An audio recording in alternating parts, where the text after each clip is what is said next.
feita pelo Dr. Alexandre Famogini, que foi porta-voz da Marcha Mundial pela Paz e Não Violência no Brasil. Representou a Marcha Mundial nas cerimônias de Hiroshima e Nagasaki em 2009, a convite do prefeito de Hiroshima, senhor Tadatoshi Akiba. Então, gostaríamos de ouvir agora o Dr. Alexandre Famogini, por favor.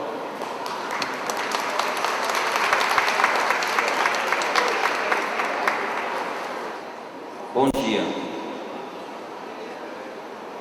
Vamos lá então.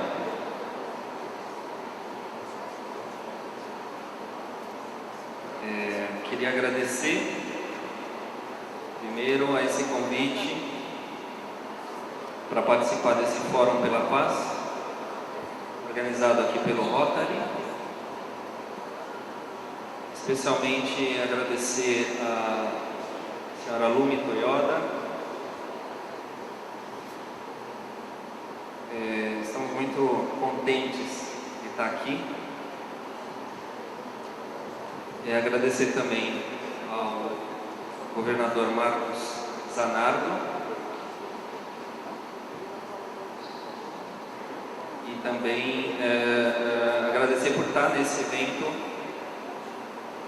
Contou com a presença aí do presidente internacional do Rotary, outras autoridades. É uma alegria muito grande estar aqui. O título da apresentação é uma mensagem de paz e reconciliação.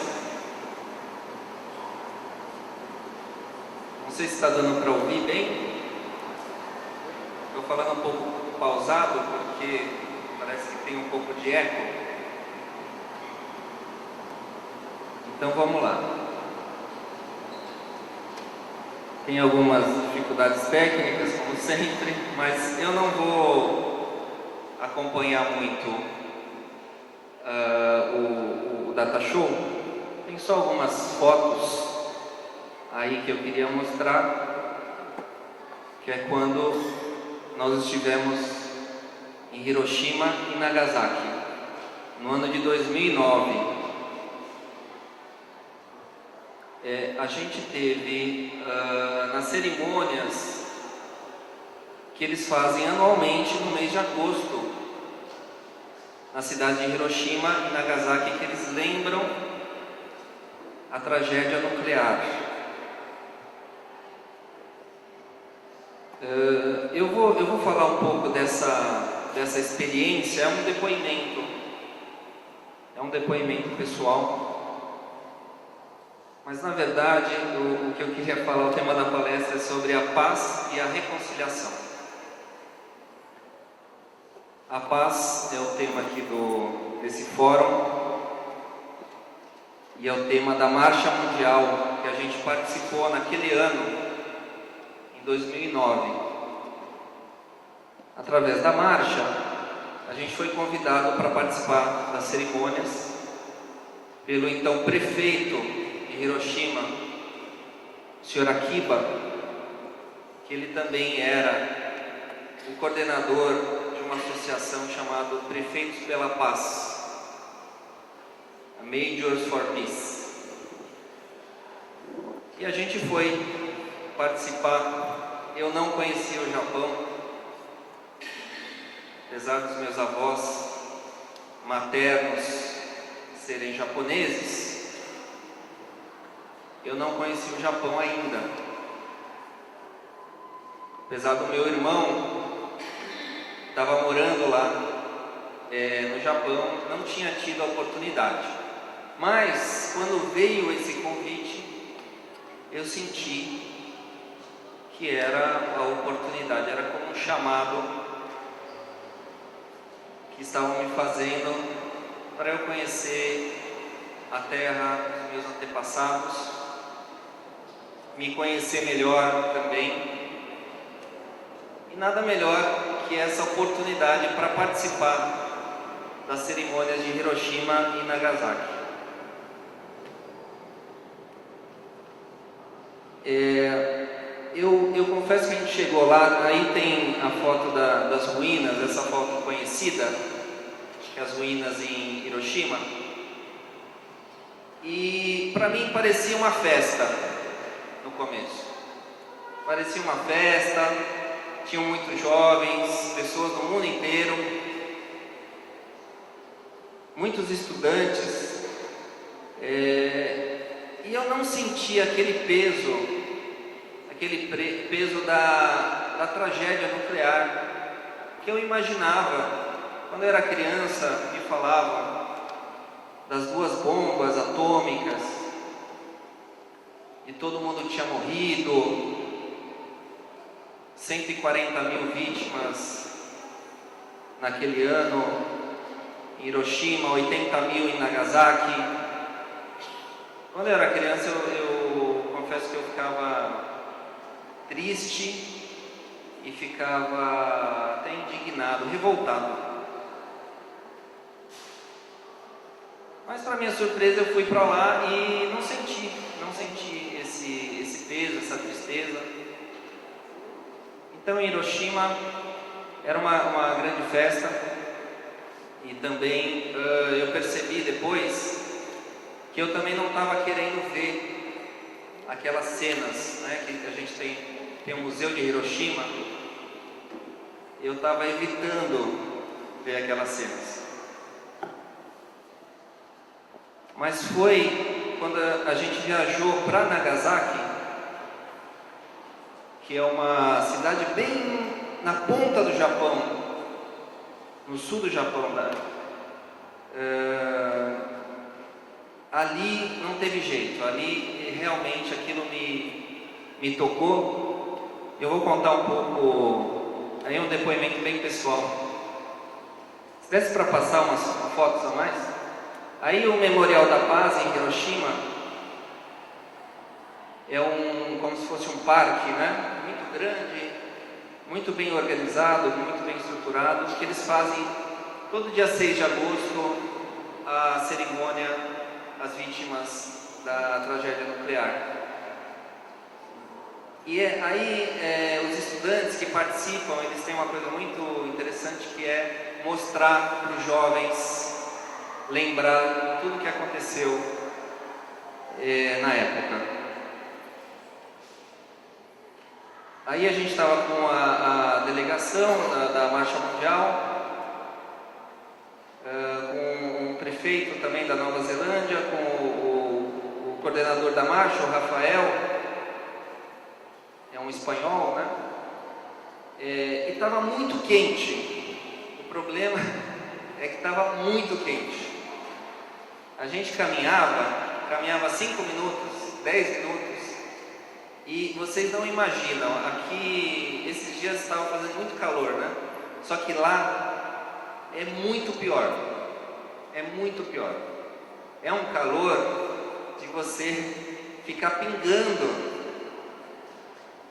E a gente ia caminhando, a gente fez acendeu uma tocha também, ia fazer uma manifestação numa praça, mas eu estava totalmente já descomposto com o calor. Olha, é pior do que o Rio de Janeiro de calor.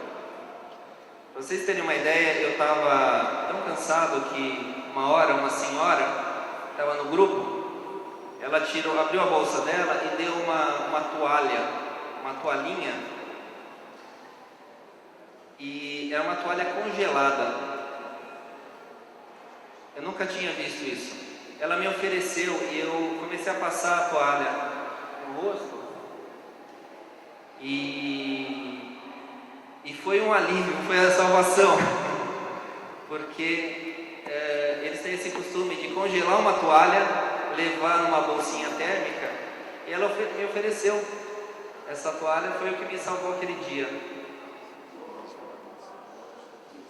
Depois eu tentei devolver a toalha, não encontrei a senhora, mas eu fiquei muito agradecido pela toalhinha que ela me passou, né?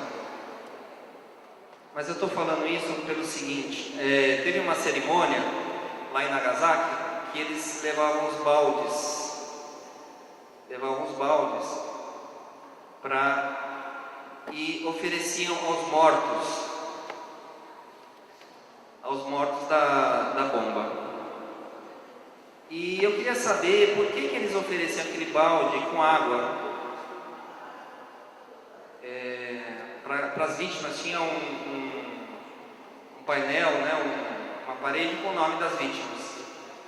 E eles ofereciam esse balde com água. E eu fiquei chocado quando me contaram que eles oferecem a água, porque o maior problema depois da bomba não foram nem os mortos, que as pessoas morreram instantaneamente, mas foram os feridos, as pessoas que sobreviveram, que eram milhares em Nagasaki. Mais de 70 mil, não tem números exatos, mas...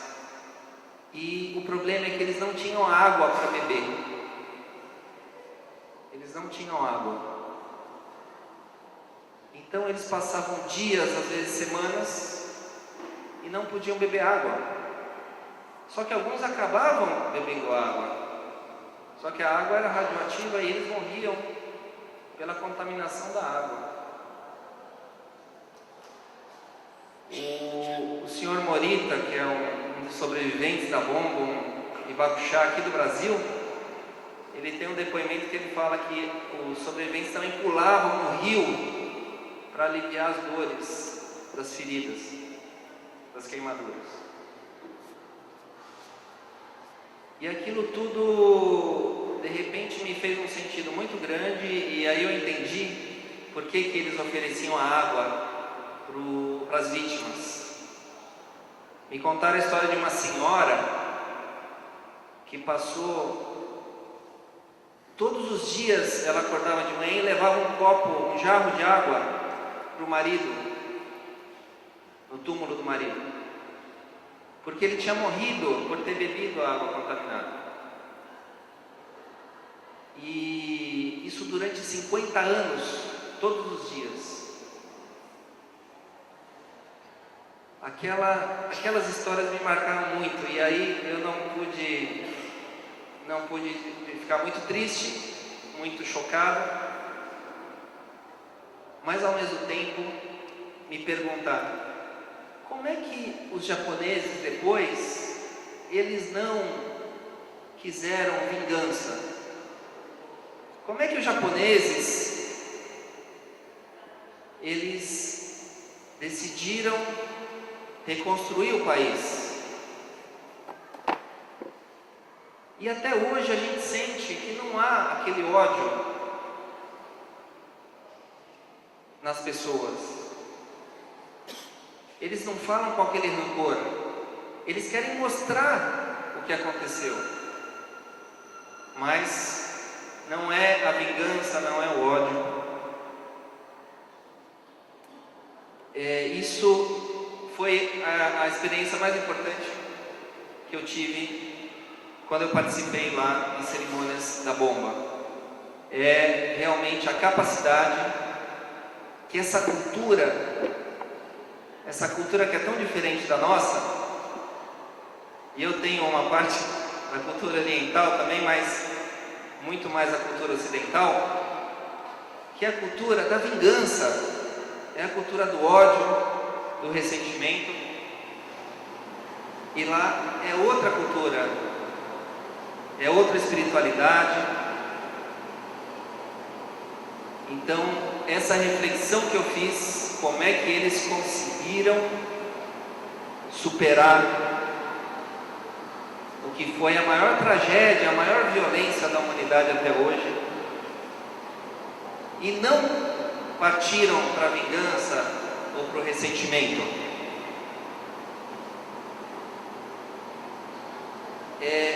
E esse é o tema que eu procuro falar quando a gente tem a oportunidade de expor esse trabalho que a gente faz, que é um trabalho que a gente chama uma mensagem de paz e reconciliação.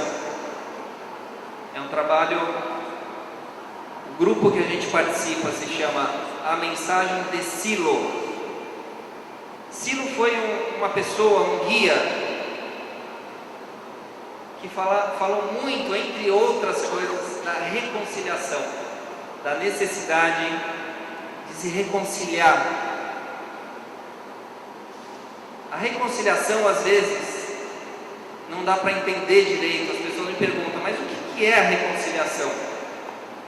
Para facilitar um pouco, a gente fala que é o perdão, é saber perdoar aqueles que têm ofendido, que nos têm ferido. Mas a reconciliação é mais do que o perdão ainda, é mais avançado. É você realmente poder compreender e assimilar aquela situação que te gerou tanto sofrimento. Isso é uma mensagem que esse guia, esse mestre deixou para a gente. Essa mensagem de Silo, que é esse mestre. E a gente pôde, quando a gente trouxe a Marcha Mundial pela Paz para o Brasil, a gente convidou um casal a quem eu tenho muito apreço, gosto muito, que é o casal Ota, o Sr. Masataka e Keiko Ota. Vocês devem lembrar deles.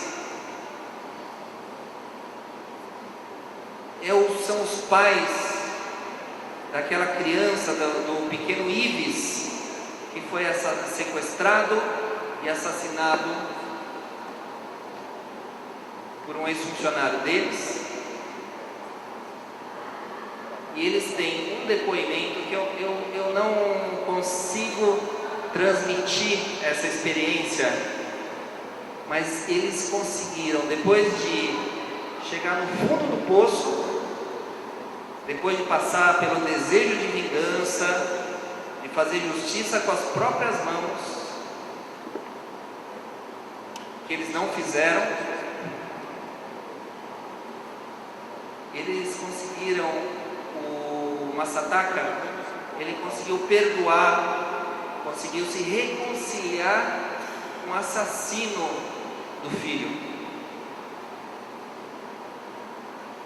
Agora, vocês já imaginaram o que é se reconciliar com o assassino do próprio filho?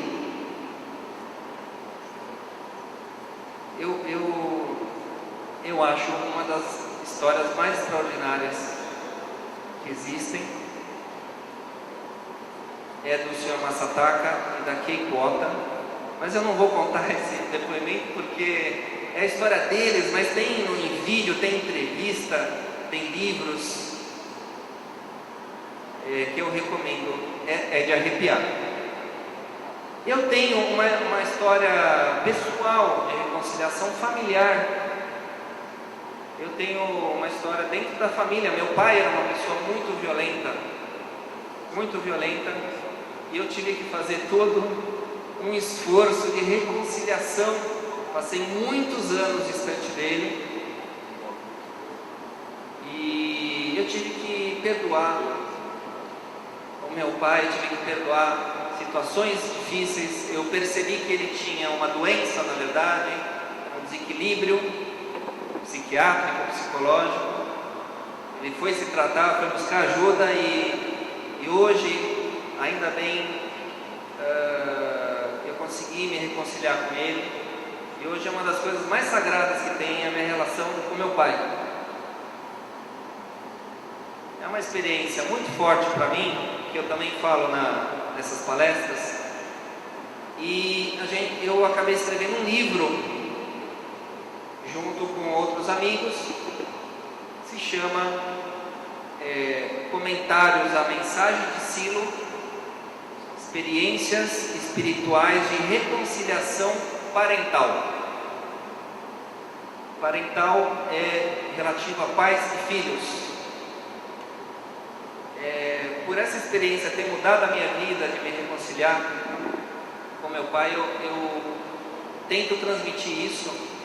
E nesse livro tem também depoimentos de outras pessoas que se reconciliaram com seus pais. Então, a gente fala da reconciliação. A reconciliação é um passo muito importante para a gente alcançar a paz. A paz em nossas vidas, a paz social, a paz mundial. Já indo para o encerramento,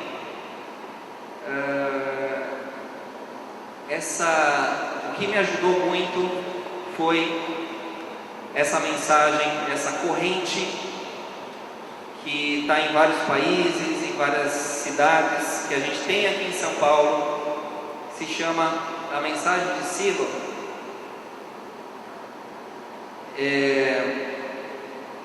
Aí não deu para falar o prefeito de Hiroshima, né? Pode passar.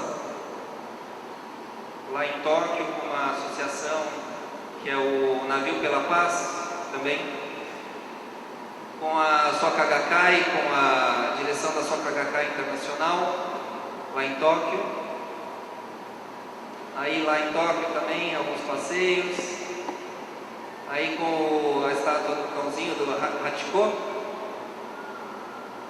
Isso. Aí pode abrir o PDF, por favor? Eu queria terminar fazendo um pedido. Eu queria convidar vocês para fazer um pedido pela paz e pela reconciliação. Esse é o pedido. Eu queria chamar algumas amigas para ajudar a fazer aqui o pedido. É 1 minuto. O pedido é para encerrar. A gente vai fazer um pedido pela paz, pela reconciliação. Vamos fazer. É bem simples. Quem quiser ficar de pé, seria muito bom.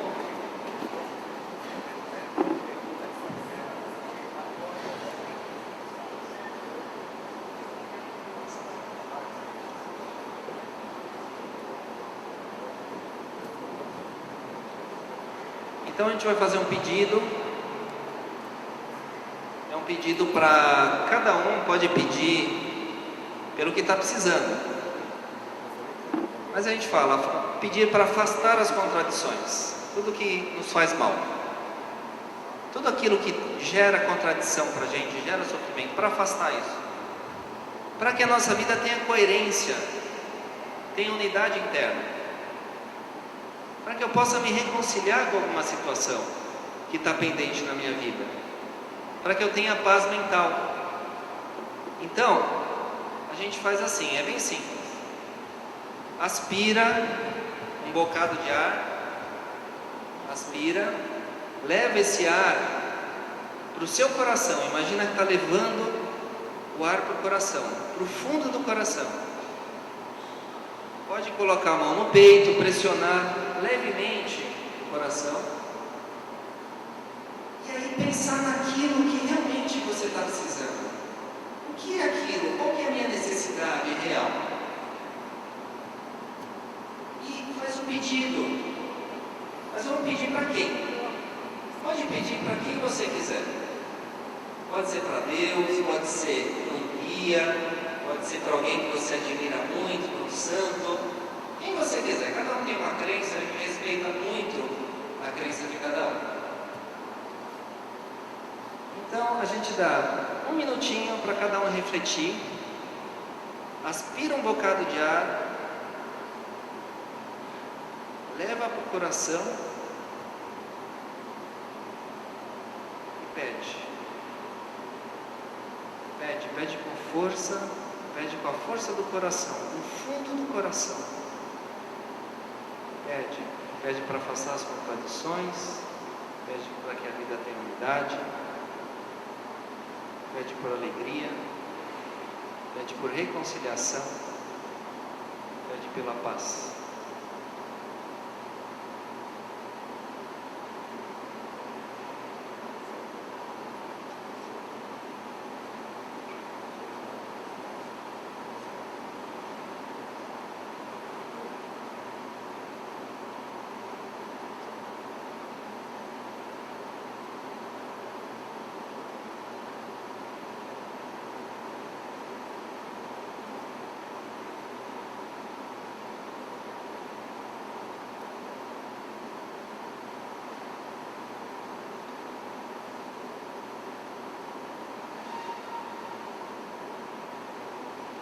gente vai encerrando então nossa participação. Queria agradecer muito ao Rotary, Dr. Marcos Zanardo, a Lumi, e deixar os meus contatos, os nossos contatos.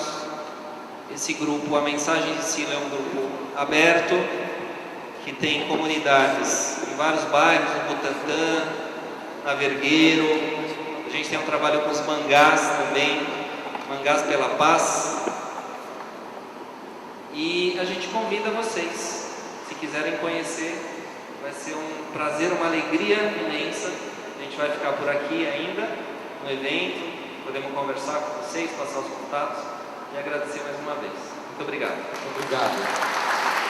Agradecemos a Alexandre Sabotini, que à medida que forem descendo, todos os componentes do grupo A Mensagem de Silo recebam a nossa homenagem.